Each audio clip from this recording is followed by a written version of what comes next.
12 horas um assento sem freios.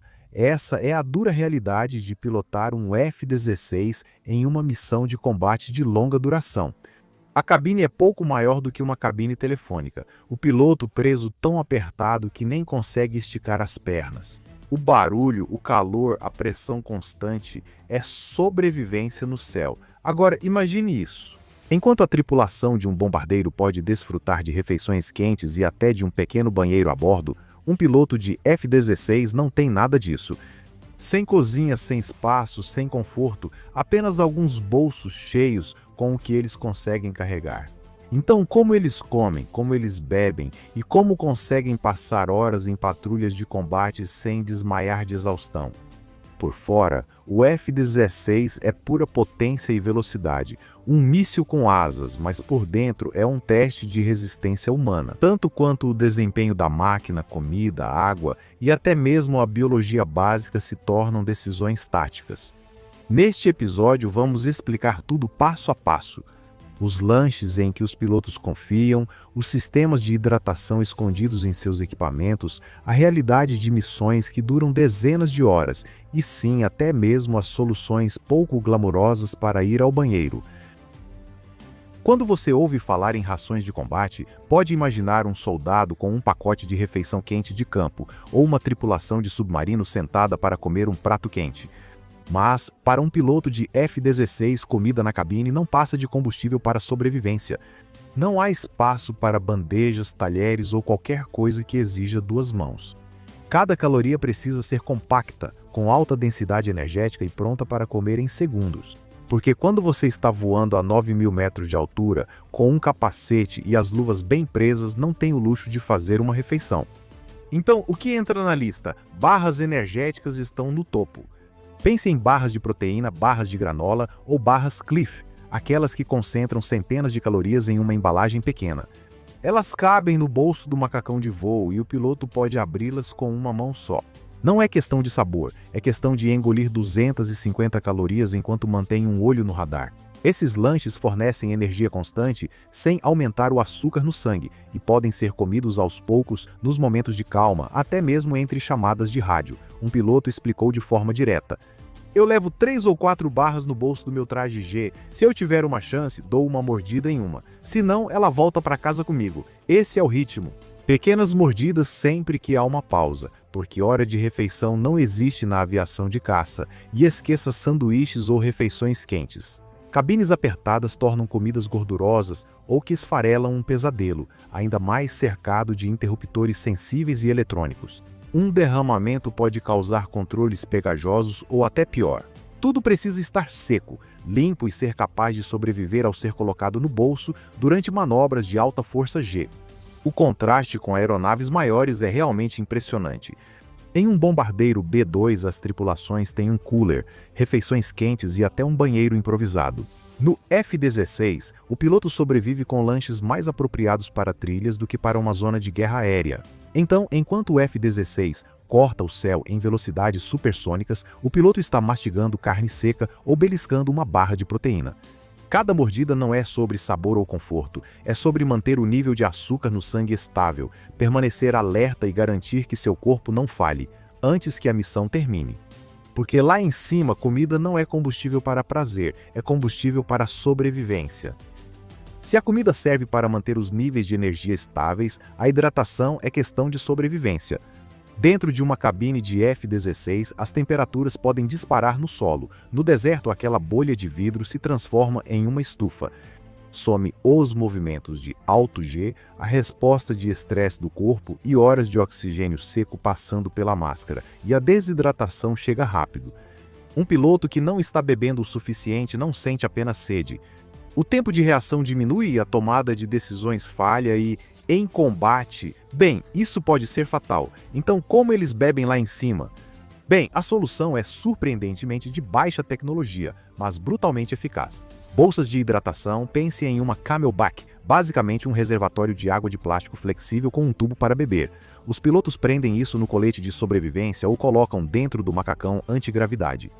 O tubo passa por baixo do capacete, direto até a boca. Assim o piloto pode beber sem tirar as mãos dos controles. É totalmente sem as mãos. Hidratação a Mach 1.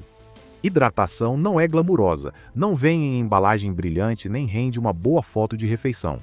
Mas cada gole daquele tubo mantém o piloto do F-16 atento, firme e vivo na batalha.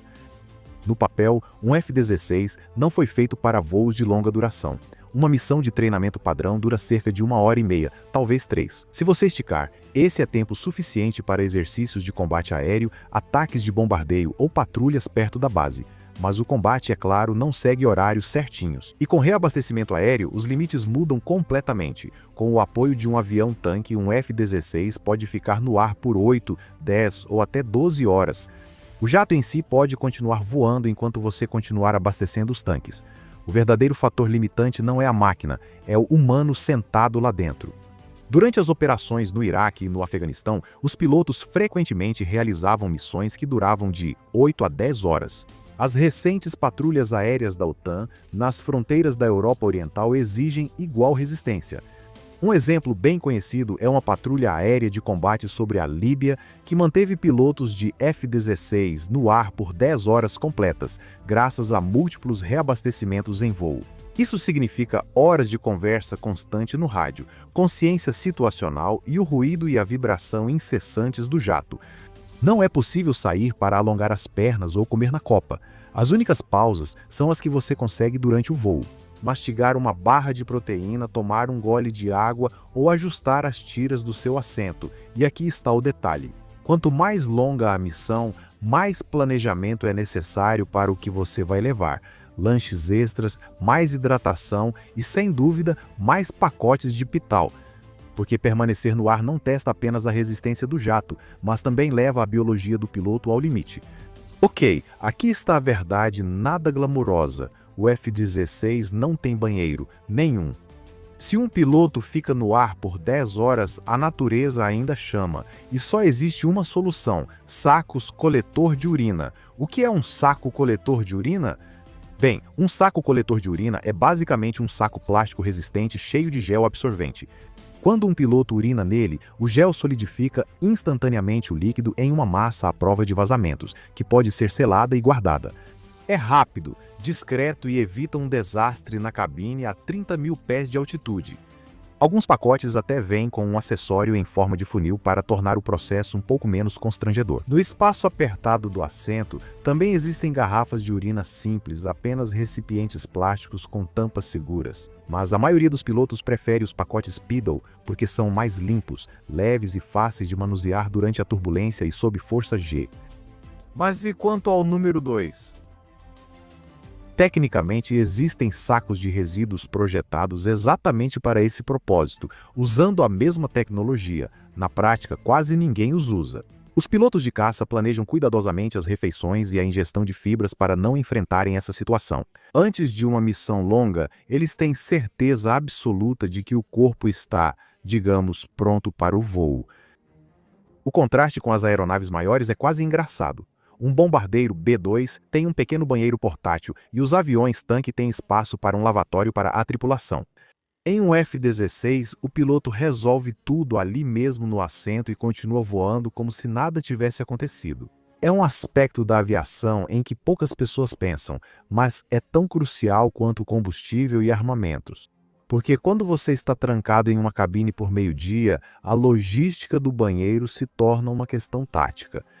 Voar em um F-16 por horas a fio é menos como sentar em uma cadeira e mais como estar preso em uma máquina que nunca para de tremer.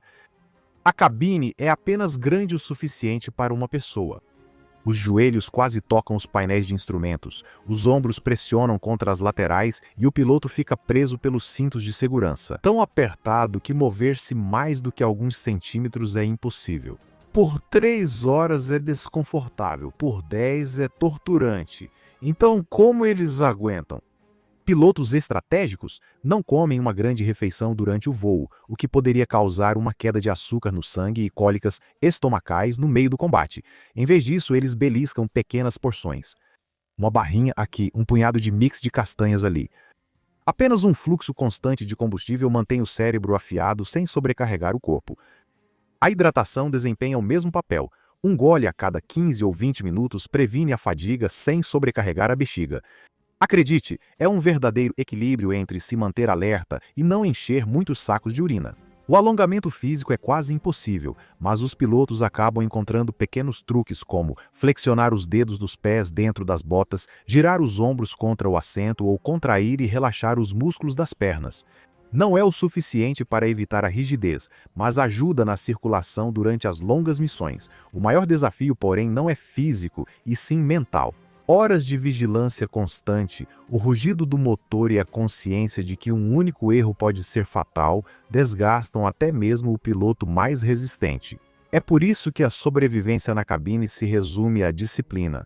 Racionar os lanches, controlar a ingestão de água, controlar a respiração e manter a mente focada na missão. Não é glamuroso, não é confortável, mas na cabine do tamanho de um armário bem pequeno, resistência é tão importante quanto poder de fogo. Para um piloto de F-16, a sobrevivência na cabine não começa apenas na decolagem, na verdade começa horas antes da missão. O que eles comem em terra é tão importante quanto o que levam para o céu. Os pilotos seguem refeições leves e saudáveis antes de cada voo. Comida pesada ou gordurosa é um desastre esperando para acontecer em uma cabine apertada. Em vez disso, é proteína magra, carboidratos complexos e muita hidratação. Pense em frango com arroz, aveia ou um shake de proteína, nada que vai irritar o estômago. No meio de uma missão, um piloto resumiu de forma bem simples: o que como no café da manhã influencia como me sinto 6 horas após o início da missão.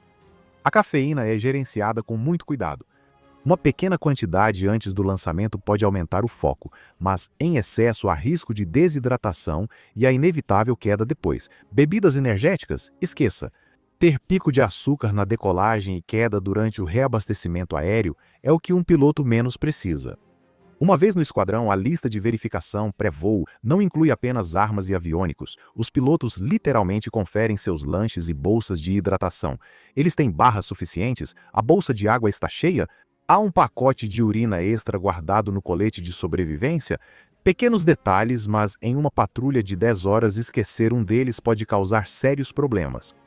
Quando o piloto se prende ao assento, seu corpo já está preparado para a resistência. O jato pode carregar mísseis e bombas, mas o piloto carrega calorias, hidratação e preparação cuidadosa, porque uma vez que as rodas deixam o chão, cada escolha feita antes volta a ter importância.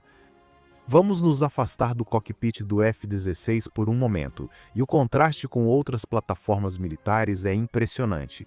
A tripulação do B-2 pode aquecer refeições e se alongar durante o voo. Aviões tanque de reabastecimento aéreo como o KC-135 ou KC-46 têm cozinhas onde as tripulações se revezam, comem e até tiram um cochilo rápido. Submarinistas comem em refeitórios sempre abastecidos, com refeições quentes, 24 horas por dia. Já os pilotos de F-16 sobrevivem com barras de energia e carne seca guardadas no bolso do macacão de voo. Sem cozinha, sem refeitório, sem espaço, só improvisação a 30 mil pés de altitude. Patrulhas longas, vários reabastecimentos, conversa constante no rádio e o estresse de saber que você é a ponta da lança. Diferente de uma tripulação de bombardeiro com 2 ou de um avião-tanque com 5, o piloto do F-16 luta sozinho, tomando todas as decisões sem ninguém para apoiar no assento, ao lado ou atrás dele. É um lembrete de que a tecnologia tem seus limites. O jato pode ser capaz de voar indefinidamente com o apoio de um avião-tanque, mas o piloto lá dentro é humano. A diferença entre o sucesso e o fracasso muitas vezes se resume a se esse humano levou os lanches certos, cuidou da hidratação e manteve o corpo em condições de combate. A vida de piloto de caça não é sobre conforto, é sobre resistência. E no jato mais avançado tecnologicamente do mundo em sua época, às vezes a sobrevivência depende de nada mais do que um punhado de mix de castanhas e um gole de água. Então, como os pilotos de F-16 comem durante longas missões de combate? A resposta é simples: barras de energia, carne seca, castanhas, bolsas de água e muita disciplina. Sem refeições sofisticadas, sem pausas para conforto, apenas sobrevivência em velocidade máxima. Certo, agora quero ouvir de você. Se você ficasse trancado em uma cabine por 10 horas, quais lanches levaria? Deixe nos comentários abaixo. Obrigado por assistir. Não se esqueça de curtir, se inscrever. E olha, se quiser ir além e apoiar nosso canal diretamente, por favor, junte-se à frota. Você ganha distintivos de fidelidade, respostas prioritárias e ainda contribui para trazermos mais histórias marítimas reais. É só clicar em Seja Membro na página do nosso canal e embarcar, porque nada diz alta gastronomia como um pouco de carne seca a 9.000 metros de altitude. Até a próxima!